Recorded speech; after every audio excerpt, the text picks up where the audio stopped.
ఒకటి కాదు రెండు కాదు ఈ ఏడాదిలో ఏకంగా 6 ప్రమాదాలు జరిగాయి. వేలాది అక్రమ నిర్మాణాలు జరుగుతున్నాయని తెలిసి కూడా రెడ్ కార్పెట్ వేస్తున్నారు టౌన్ ప్లానింగ్ అధికారులు.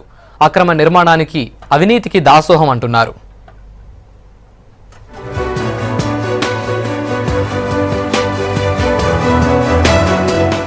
జీహెచ్ఎంసీ టౌన్ ప్లానింగ్ అంటేనే కలెక్షన్ కింగ్స్ అనే పేరుంది.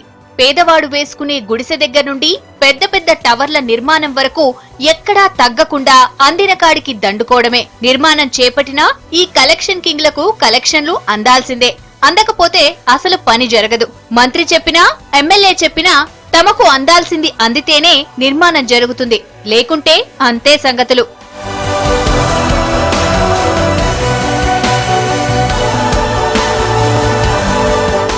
ప్రతి ప్రమాదంలో భవన యజమాని దురాశ ఎంతుందో అంతకంటే ఎక్కువ జీహెచ్ఎంసీ అధికారుల నిర్లక్ష్యం కనిపిస్తోంది. ఏ నిర్మాణమైనా 1-2 రోజుల్లో పూర్తి కాదు. నెలలు సంవత్సరాల తరబడి పనులు జరుగుతుంటాయి. అయినా అధికారులకు అది కనిపించదు. నానక్రామ్గూడ ఇష్యూలోనూ అదే జరిగింది. 7 ఫ్లోర్ల భవన నిర్మాణం 6 నెలల క్రితమే మొదలైంది. అయినా అధికారులు పనులాపే ప్రయత్నం చేయలేదు. ఇదొక్కటే కాదు, నగరంలోని చాలా ప్రాంతాల్లో అక్రమ నిర్మాణాలకు పట్టణ ప్రణాళికా విభాగం అధికారులు అన్నీ తామై వ్యవహరిస్తున్నారు. ఇరుగు పొరుగు ఫిర్యాదు చేసినా కోర్టుకెళ్లి స్టే తీసుకోండని ఉచిత సలహాలిస్తుంటారు. ఈ సలహా ఇవ్వడానికి కూడా అధికారులు డబ్బులు వసూలు చేస్తున్నారంటే పరిస్థితి ఎంత ఘోరంగా ఉందో అర్థం చేసుకోవచ్చు.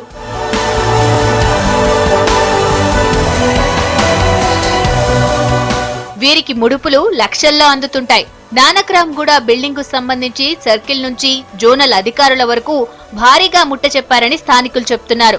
ఇక్కడే కాదు, ఏ సర్కిల్లో అయినా ఇదే ఫార్మాలిటీ. అనుమతి లేకుండా భవనాలు నిర్మించి బిల్డర్లు అక్రమంగా డబ్బు తీసుకుని అధికారులు లాభపడుతోంటే వారి నిర్లక్ష్యానికి అమాయకులు ప్రాణాలు కోల్పోతున్నారు. వేతనాలు పెంచాం, అవినీతిని సహించేది లేదని సాక్షాత్తు సీఎం కేసీఆర్ చెప్పినా అధికారులు ఉద్యోగుల్లో ఏ మాత్రం మార్పు రావటం లేదు.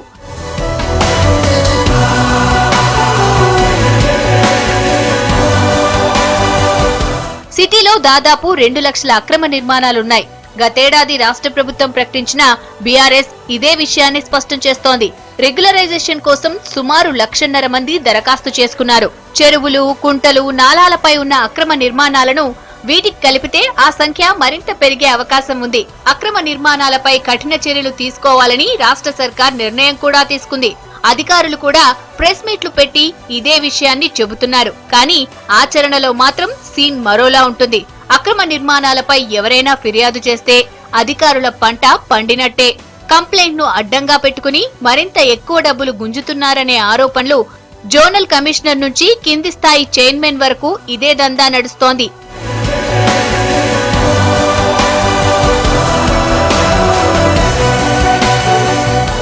ఒక్కసారి బల్దియా టౌన్ ప్లానింగ్ లో పనిచేస్తే చాలు, ఫైనాన్షియల్ గా సెటిల్ అయిపోవచ్చనే ఫీలింగ్ లో అధికారులు ఉన్నారంటే పరిస్థితి ఎంతలా దిగజారిందో అర్థం చేసుకోవచ్చు.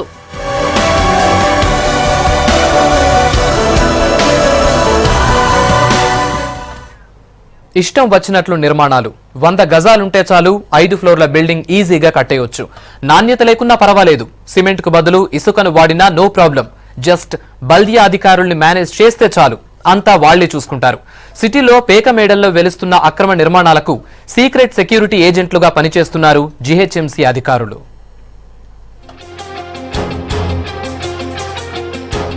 నానక్రామ్గూడ ఘటనలో స్థానికంగా ఎవరికి తోచింది వారు చెప్తున్నారు.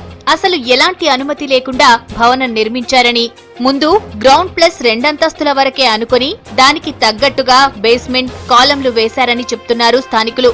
2 అంతస్తుల కోసమే భవన నిర్మాణంలో స్టీల్ ఉపయోగించారు. తర్వాత ఒక్కొక్కటిగా అంతస్తులు పెరిగాయి.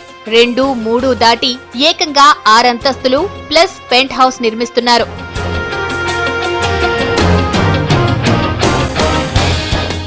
అయితే క్వాలిటీ మెయింటైన్ చేయకపోవడంతోనే భవనం కూలిపోయిందని చెప్తున్నారు. ఇందులో భవన యజమాని దురాశ ఎంతుందో జీహెచ్ఎంసీ అధికారుల నిర్లక్ష్యం అంతే ఉందని స్పష్టమవుతోంది. అధికారుల కాసుల కక్కుర్తే ఇలాంటి పరిస్థితులకు దారితీస్తుందన్న ఆరోపణలు ఉన్నాయి. టౌన్ ప్లానింగ్ నిబంధనల ప్రకారం విస్తీర్ణం ఆధారంగా ఎన్ని అంతస్తుల భవనం నిర్మించొచ్చో అనుమతిస్తారు టౌన్ ప్లానింగ్ అధికారులు. స్థలం 50 చదరపు మీటర్ల లోపు ఉంటే 7 మీటర్ల ఎత్తు వరకు అంటే గ్రౌండ్ ప్లస్ 1 అంతస్తు వరకే నిర్మించాలి. 100 చదరపు మీటర్ల వరకు గ్రౌండ్ ప్లస్ 1, రహదారులు వెడల్పుగా ఉండి చుట్టుపక్కల వారు అభ్యంతరం చెప్పకపోతే గ్రౌండ్ ప్లస్ 2 అంతస్తుల వరకు కట్టుకోవచ్చు.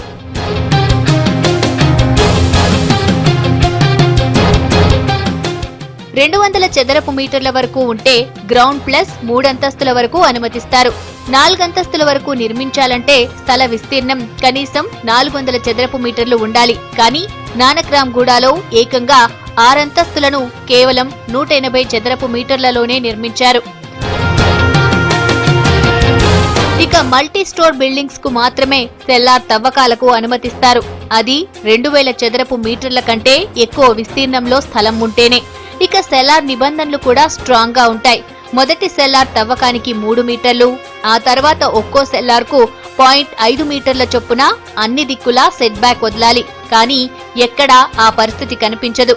అనుమతులు జారీ చేసిన తరువాత పనులు ఎలా జరుగుతున్నాయన్నది జీహెచ్ఎంసీ అధికారులు పరిశీలించాలి. కానీ అవేమీ పట్టించుకోవడం లేదు. అంతో ఇంతో తీసుకుని అనుమతులిస్తున్నట్లు ఆరోపణలున్నాయి. ఇక జీహెచ్ఎంసీ నిబంధనల ప్రకారం 4 అంతస్తుల అపార్ట్మెంట్, ఆ పై స్థాయి నిర్మాణాలకు స్ట్రక్చరల్ ఇంజనీర్ పర్యవేక్షణ తప్పనిసరి. ప్లాన్ వరకే ఇంజనీర్ల సలహా తీసుకునే ప్రజలు స్ట్రక్చరల్ డిజైన్ మాత్రం తీసుకోవడం లేదు. నాణ్యతలోనూ తేడా ఉండటంతో ప్రమాదాలు జరుగుతున్నాయి. కానీ స్ట్రక్చరల్ ఇంజనీర్ ని తప్పనిసరిగా పెట్టుకుంటేనే పర్మిషన్ ఇవ్వాలన్న నిబంధన ఉంది. కానీ అధికారులను మేనేజ్ చేసుకుని పని కానిచ్చేస్తున్నారు భవన యజమానులు. నిరంతరం పర్యవేక్షించిన అధికారులు తమ డ్యూటీలు మర్చిపోయి కేవలం వసూళ్లకు మాత్రమే ప్రయారిటీ ఇస్తున్నారనే ఆరోపణలు ఉన్నాయి. నిర్మాణాలకు సంబంధించి జీహెచ్ఎంసీ అధికారుల మానిటరింగ్ ఎప్పుడూ ఈ కన్స్ట్రక్షన్స్ పై ఉండాలి. దీనికోసం ఏసీపీ, సెక్షన్ ఆఫీసర్, చైర్మన్ ఉంటారు. కానీ టౌన్ ప్లానింగ్ అవినీతి మొత్తం వీళ్ల నుంచే జరుగుతోంది. జీహెచ్ఎంసీ అక్రమ కట్టడాలను ఎవరూ ఆపలేకపోతున్నారు. అయితే ఇంటి దొంగలపై యాక్షన్ తీసుకుంటే అంతా సెట్ అవుతుంది అంటున్నారు నగరవాసులు. కరప్షన్ కు కేర్ ఆఫ్ గా మారింది బల్దియా టౌన్ ప్లానింగ్ డిపార్ట్మెంట్. పేరుకు టౌన్ ప్లానింగ్ డిపార్ట్మెంట్ అయినా కూడా ప్లానింగ్ లేకుండా పోయింది. అధికారుల్లో పెరిగిన అవినీతితో ఇష్టారాజ్యంగా బిల్డింగులు వెలుస్తూనే ఉన్నాయి. గ్రౌండ్ లెవెల్లో పనులు పరిశీలించాల్సిన అధికారులు ఎడాపెడా అనుమతులిచ్చి లైట్ తీసుకుంటున్నారు.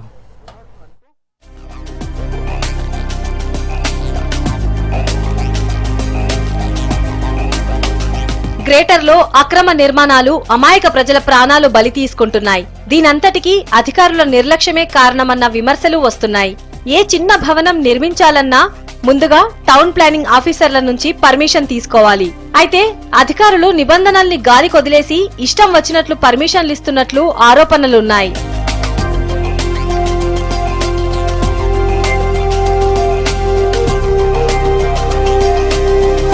నాలాలు, చెరువులను ఆక్రమించి మరీ బిల్డింగ్లను నిర్మించారు.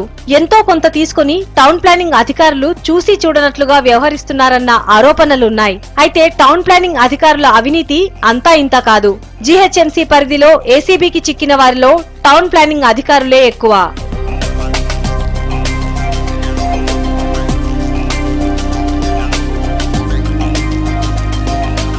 అయితే టౌన్ ప్లానింగ్ విభాగంలో సిబ్బంది కొరత ఉంది.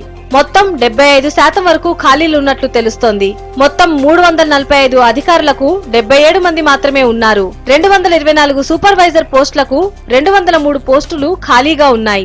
అంటే 21 మంది అధికారులు మాత్రమే ఉన్నారు. ఇక 30 సర్వేయర్ పోస్టులుండగా ఒక్క అధికారి కూడా లేడు. కేవలం అసిస్టెంట్ సిటీ టౌన్ ప్లానింగ్ ఆఫీసర్లు మాత్రమే సరిపోయేంత మంది ఉన్నారు. ఇందులో 52 పోస్టులు ఉంటే 47 మంది అధికారులు ఉన్నారు.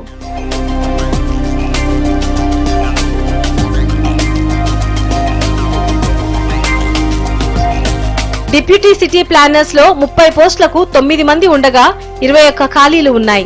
సిటీ ప్లానింగ్ 5 పోస్టులకు 5 ఖాళీలే. అడిషనల్ సిటీ ప్లానింగ్ దాంట్లో 4 పోస్టులకు 4 ఖాళీగానే ఉన్నాయి. మరోవైపు అధికారులు ఖాళీలతో అదనపు బాధ్యతలు కూడా అప్పగించడంతో ఫీల్డ్ లోకి వెళ్లకుండానే పర్మిషన్ ఇస్తున్నారు అధికారులు.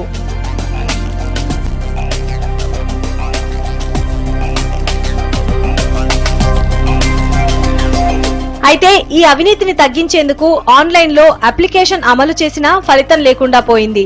మాన్యువల్ గా తనిఖీకి వెళ్లాల్సి ఉండటంతో ఏదో కారణం చూపించి వసూళ్లు చేస్తున్నారు అధికారులు.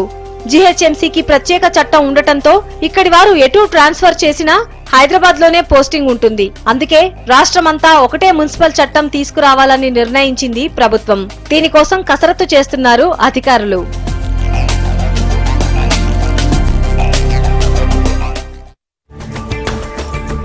ఇక టౌన్ ప్లానింగ్ విభాగంలో అవినీతి భాగోతంపై మరిన్ని వివరాలు ప్రభాకర్ అందిస్తారు. ప్రభాకర్, చెప్పండి, అడ్డగోలు నిర్మాణాలకు అసలు బాధ్యులు ఎవరు? ఎన్ని గజాల స్థలంలో ఎన్ని అంతస్తుల బిల్డింగ్ కట్టాలి?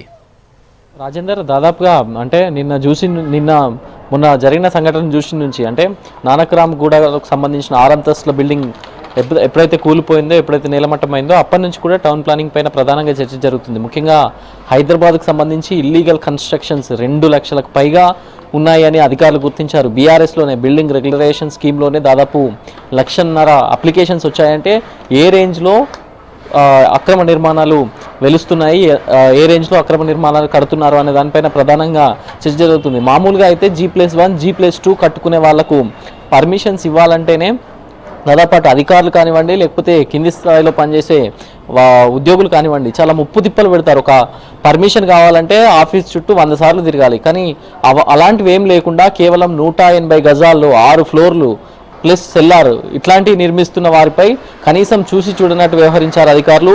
దాని పర్యవసానం 11 మంది ప్రాణాలు బలయ్యాయి. సో దీనిపైన ప్రధానంగా కూడా ఇప్పుడు చర్చ జరుగుతుంది. అసలు ఎంత విస్తీర్ణంలో ఎన్ని ఫ్లోర్లు కట్టాలి అనే దానిపైన ప్రధానంగా చర్చ జరుగుతుంది. కాకపోతే ఆ నిబంధనలు ఏవి పాటించకుండా మొత్తం రెగ్యులేషన్స్ను వయలేట్ చేస్తూ అటు అధికారులు కానివ్వండి, బిల్డర్లు కానివ్వండి, కాంట్రాక్టర్లు కానివ్వండి, వారికి అక్కుర్తి కోసం చూసుకుంటున్నారని ప్రధానంగా చర్చ జరిగింది. అటు తెలంగాణ ప్రభుత్వం కానివ్వండి, లేకపోతే కేటీఆర్ కానివ్వండి, ప్రత్యేకంగా దృష్టి పెట్టారు. అవినీతి రహిత జిహెచ్ఎంసీగా, అవినీతి రహిత హైదరాబాద్గా ఉండాలి హైదరాబాద్ అని ప్రత్యేకంగా చెప్తున్నారు. జిహెచ్ఎంసీని కూడా మేము కరప్షన్ ఫ్రీ చేస్తామని చెప్పారు. కాకపోతే అధికారుల్లో మాత్రం చలనం లేదు. అధికారుల్లో ఎప్పట్లాగానే లంచాలు తీసుకోవడం, మామూలు తీసుకోవడం, అక్రమ నిర్మాణాలను ప్రోత్సహించడం జరుగుతుంది. నేలమట్టం అవుతూనే ఉన్నాయి. ఫిలిం నగర్కి సంబంధించిన FNCC film Nagar cultural club సంఘటన కానివ్వండి, ఈ సంవత్సరంలో 2016 సంవత్సరంలో, దాని తర్వాత నిజాంపేట్కి సంబంధించి ఆర్చ్ నిర్మాణం, ఒక వెంచర్కి సంబంధించిన ఆర్చ్ నిర్మాణం కానివ్వండి, నిన్న నానక్రామ్ కూడా సంఘటన కానివ్వండి, ఇవన్నీ కూడా అధికారుల నిర్లక్ష్యం వల్లనే పూర్తి స్థాయిలో జరిగినాయి. ఫిలిం నగర్ కల్చరల్ క్లబ్ దాని తర్వాత కూడా అంటే దాదాపు అది కూలిపోయి నేలమట్టం అయిన తర్వాత కూడా పిల్లర్స్లో పైపులు పెట్టారు. అంటే కింది లెవెల్లో పనిచేయాల్సిన అధికారులు, పర్యవేక్షించాల్సిన అధికారులు, అట్లాగే డిప్యూటీ కమిషనర్, జోనల్ కమిషనర్ వరకు మానిటరింగ్ చేయాల్సిన అధికారులు ఎక్కడ కూడా వాళ్ళ డ్యూటీస్ చేయట్లేదు అని ప్రధానంగా అర్థమవుతుంది. ఎందుకంటే ఒక పర్మిషన్ దగ్గర నుంచి కొన్ని జోనల్ లెవెల్లో పర్మిషన్స్ తీసుకునేటివి ఉంటాయి, కొన్ని హెడ్ ఆఫీస్ లెవెల్లో పర్మిషన్స్ తీసుకునేటివి ఉంటాయి. బిలో 5 ఫ్లోర్స్ అయితే జోనల్ లెవెల్లో పర్మిషన్ తీసుకోవాల్సి ఉంటుంది. జోనల్ సిపి కానీ, జోనల్ కమిషనర్ కానీ దీనికి సంబంధించిన పర్మిషన్స్ ఇస్తారు. సో దాన్ని ఎప్పటికప్పుడు ACP, అసిస్టెంట్ సిటీ ప్లానరు, అట్లాగే సెక్షన్ ఆఫీసరు, అక్కడున్న చైన్మెన్ వీళ్ళందరూ కూడా మానిటరింగ్ చేయాలి. ఒకవేళ పర్మిషన్ తీసుకోకుండా జరిగే నిర్మాణాలను చైన్మెన్, సెక్షన్ ఆఫీసర్ ఎప్పటికప్పుడు మానిటరింగ్ చేస్తూ ఉండాలి. కాకపోతే వీళ్ళు వెళ్ళడం, ఫోటోలు తీసుకోవడం, ఆ ఫోటోలను చూపించి బిల్డర్స్ని ఆఫీసులలోకి పిలిపించి వసూలు చేయడం తప్పితే ఎక్కడా కూడా నిర్మాణాలపై చర్యలు తీసుకున్న దాఖలాలు కనిపించట్లేదు. అక్రమ నాళాలకు సంబంధించి ఇల్లీగల్ కన్స్ట్రక్షన్స్ను కూల్చివేస్తున్నామని మంత్రి చెప్పారు. మంత్రి ఎంత సీరియస్గా ఉన్నారో, సర్కార్ ఎంత సీరియస్గా ఉందో అంతే నెగ్లిజెన్సీ GHMC అధికారులు కనిపిస్తుంది ముఖ్యంగా. సో ఇదంతా కనుక చూసుకున్నట్లయితే GHMC అధికారుల వైఫల్యం అయితే కనిపించింది. జోనల్ కమిషనర్లు మొదలుకొని డిప్యూటీ కమిషనర్లు, ACPలు, చైన్మెన్లు, అట్లాగే సెక్షన్ ఆఫీసర్స్ వీరి దగ్గరనే పూర్తి స్థాయిలో అవినీతి జరుగుతుంది. GHMCకి సంబంధించి మొత్తం 30 సర్కిల్స్ ఉన్నాయి, 5 జోన్లు ఉన్నాయి. ఈ 5 జోన్లకు సంబంధించి జోనల్ కమిషనర్స్ కొంత మానిటరింగ్ చేసినా కూడా కొన్ని జోన్లలో ఎవరి షేర్ వాళ్ళకే పోతుంది. జోనల్ కమిషనర్ షేర్ జోనల్ కమిషనర్కు, డిప్యూటీ కమిషనర్ షేర్ డిప్యూటీ కమిషనర్స్కు, వీళ్ళందరికీ పోతూ ఉంటే ఎట్లా అక్రమ నిర్మాణాలు ఆపగలుగుతారు? అట్లాగే అవుట్స్కట్స్ చూసినట్లయితే ఇప్పుడు వెజ్ జోన్ అనేది పూర్తిగా అవుట్స్కట్స్, గచ్చిబౌలి కానివ్వండి, లేకపోతే షేర్లింగంపల్లి, ఇవన్నీ కూడా అవుట్స్కట్స్ ప్రాంతాలు పెరుగుతూ పోతున్నాయి. అక్కడ అక్రమ నిర్మాణాలకు కూడా వీళ్ళ కక్కుర్తి కూడా కలిసి వస్తుంది రాజేందర్. ఎందుకంటే ఒక సింగిల్ బెడ్రూమ్ నిర్మాణం చేసుకుంటే దాదాపు 10,000 వరకు రెంట్ వస్తుంది. అంటే 180 గజాల్లో సింగిల్ బెడ్రూమ్ అంటే ఒక 6 ఫ్లోర్లు నిర్మించి దానిలో సింగిల్ బెడ్రూమ్ పోర్షన్ వేశారు. అంటే అర్థం చేసుకోవచ్చు మనం ఏ లెవెల్లో అధికారులు ఆలోచిస్తున్నారు, ఏ లెవెల్లో బిల్డర్లు ఆలోచిస్తున్నారు. అదే 6 నెలలు, దాదాపు 6 నెలలు 8 నెలల నుంచి వర్క్ జరుగుతుంటుంది. రాత్రికి రాత్రి వెలిసే నిర్మాణాలు అయితే కావు. 6 ఫ్లోర్లు అంటే దాదాపుగా ఎంత ఫాస్ట్గా వర్క్ చేసినా, డే అండ్ నైట్ వర్క్ చేసినా 6 నెలల్లో ఉంటుంది. ఇప్పుడు మై జిహెచ్ఎంసీ యాప్ అంటే టెక్నాలజీ కూడా పెరిగింది, వాట్సాప్లో వచ్చాయి, సోషల్ మీడియా వచ్చింది. అధికారులకు ఎవరైనా కామన్ నిన్న మనం మాట్లాడినప్పుడు కామన్ అని చెప్తున్నారు, మేము ఒకవేళ ఫోటోలు తీసి పంపిస్తే తెల్లారి వచ్చి అధికారి చూస్తాడు, వెళ్తాడు, దాని తర్వాత సెటిల్మెంట్లు చేసుకుంటారు అని చెప్తున్నారు. నిజంగా కూడా గ్రౌండ్ లెవెల్లో పరిస్థితి అదే. శానిటేషన్ చూడాల్సిన కొంతమంది డిప్యూటీ కమిషనర్లు పొద్దున్నే వెళ్ళి శానిటేషన్ చూడాలని కొంతమంది డిప్యూటీ కమిషనర్లకు ఆర్డర్ చేస్తే శానిటేషన్ వెళ్లకుండా అక్రమ నిర్మాణాలు ఏమున్నాయి, వాటిని ఫోటోలు తీసుకోవడం, చైన్మెన్లకు ఆ ఫోటోలు ఇవ్వడం, వాళ్ళని పిలిపించుకురావడం, బిల్డర్లను, కాంట్రాక్టర్లను ఆఫీస్లో కూర్చొని సెటిల్మెంట్ చేసుకోవడం, ఇది గత కొద్ది నెలలుగా జిహెచ్ఎంసీలో జరుగుతున్న ఆనవాయితీ. సో మనం చాలా క్లారిటీగా అధికారుల దగ్గర నుంచి కూడా దాదాపు కింది స్థాయి అధికారులను, వేరే డిపార్ట్మెంట్ సంబంధించిన అధికారులను, అట్లాగే అక్కడ ఉన్న ప్రాక్టికల్గా ఉన్న విక్టిమ్స్ను కూడా అడిగినప్పుడు ఇదే చెప్తున్నారు. మేము ఇల్లు కట్టుకోవాలని పోయినా కూడా దాదాపు మా ఇంటికి సంబంధించిన పర్మిషన్ ఆన్లైన్లో పర్మిషన్ ఇస్తున్నామని చెప్పారు. డిపిఎంఎస్ సిస్టమ్ అని పెట్టారు ఇప్పుడు. సో ఆ డిపిఎంఎస్ సిస్టమ్ ఆన్లైన్లో జిహెచ్ఎంసీ పర్మిషన్ ఇస్తుంది, టౌన్ ప్లానింగ్ పూర్తిగా ప్రక్షాళన చేస్తుంది అని మాట్లాడుకోవడానికి మాత్రమే, అధికారులు చెప్పుకోవడానికి మాత్రమే బాగుంది. డిపిఎంఎస్ సిస్టంలో ఏంటి, ఆన్లైన్లో అప్లై చేసుకున్న తర్వాత మళ్ళీ అధికారి దగ్గరకు ఆ ఫైల్ వస్తుంది. సో దీనిలో మిస్టేక్ ఉంది, మీరు ఇవ్వకపోతే, మీరు సెటిల్మెంట్ చేసుకోకపోతే మరి మీకు పర్మిషన్ మేము అప్రూవ్ చేయలేము, మళ్ళీ అదే మానిటరింగ్, మళ్ళీ మాన్యువల్గానే అప్రూవ్ చేయాల్సి వస్తుంది. సో ఎక్కడైనా ఎంత టెక్నాలజీ పెట్టినా కూడా అధికారులలో మాత్రం మార్పు రావట్లేదు. జిహెచ్ఎంసీలో ఉన్న అసిస్టెంట్ సిటీ ప్లానర్స్ కానివ్వండి, డిప్యూటీ సిటీ ప్లానర్స్ కానివ్వండి, మొత్తం ఇదే స్థాయిలో పనిచేస్తున్నారు. ఉన్నతాధికార వర్గాలు ఎంత మానిటరింగ్ చేసినా కూడా గ్రౌండ్ లెవెల్లో ఇన్స్పెక్ట్ చేయకపోవడం అనేది ప్రధానంగా కనిపిస్తుంది. ఇప్పుడు షేర్లింగంపల్లి 11 సర్కిల్కి సంబంధించి డిప్యూటీ కమిషనర్ మీద పెద్ద ఆరోపణలు ఉన్నాయి. ఎందుకంటే ఇంత అక్రమ నిర్మాణాలు జరుగుతుంటే అసలు ఏం చేస్తుంది జిహెచ్ఎంసీ, గ్రౌండ్ లెవెల్లో ఎందుకు మానిటరింగ్ చేయట్లేదు, ఎందుకు ఇన్స్పెక్ట్ చేయట్లేదు? దాదాపు 13 ఫ్లోర్స్ 14 ఫ్లోర్స్ హెడ్ ఆఫీస్ నుంచి పర్మిషన్ తీసుకున్న కొన్ని బిల్డింగ్స్ కూడా ఉన్నాయి. అట్లాగే ఒక బిల్డింగ్ పర్మిషన్ తీసుకోవడం, 2-3 బిల్డింగ్లు అదే పేరు మీద కట్టుకోవడం. సో ఇట్లాంటివన్నీ జరుగుతున్నాయి. సో వీటన్నింటిపైన జిహెచ్ఎంసీ ఫోకస్ చేయాల్సిన అవసరం ఉన్నప్పటికీ కూడా ఎక్కడ కూడా గ్రౌండ్ లెవెల్లో చేయట్లేదు. సో శానిటేషన్ మీద పెట్టిన దృష్టి, లేకపోతే ట్యాక్స్ కలెక్షన్ల మీద పెట్టిన దృష్టి, అక్రమ నిర్మాణాలపైన పెడితే దాదాపు జిహెచ్ఎంసీకి ఆదాయం అదే వస్తుంది. ఎందుకంటే ట్యాక్స్ కలెక్షన్స్ మీద ఎంత కాన్సన్ట్రేట్ చేస్తున్నారో, దాదాపు 2 లక్షల అక్రమ కట్టడాలు వెలిసాయంటే ఎంత నెగ్లిజెన్స్ ఉంది. అంటే 20 సర్కిళ్ళని వేసుకున్నా కూడా 10,000, అంటే ఒక్కో జోన్కి దాదాపు 50,000 అక్రమ కట్టడాలు వెలిసినట్లే మనకు అర్థమవుతుంది. యావరేజ్గా చూసుకున్నా కూడా 50,000 కడుతున్నారు అంటే ఎవరికి తెలియకుండా కడుతున్నవి కాదు. అట్లాగే జిహెచ్ఎంసీ కొన్ని గైడ్ లైన్స్ కూడా ఇక్కడ ఇచ్చింది, ఎంతవరకు ఎన్ని ఉండాలనే దానిపైన. ఇప్పటి వరకు 50 చదరపు మీటర్ల లోపు ఉంటే దాన్ని G+1 గ్రౌండ్ +1గా కట్టుకోవచ్చు. అట్లాగే 100 యాడ్స్ ఉంటే దాన్ని గ్రౌండ్ +2గా, గ్రౌండ్ +1, గ్రౌండ్ +2గా కట్టుకోవచ్చు. 200 యాడ్స్ దాటితేనే G+2, G+3 నిర్మాణం చేసుకోవచ్చు.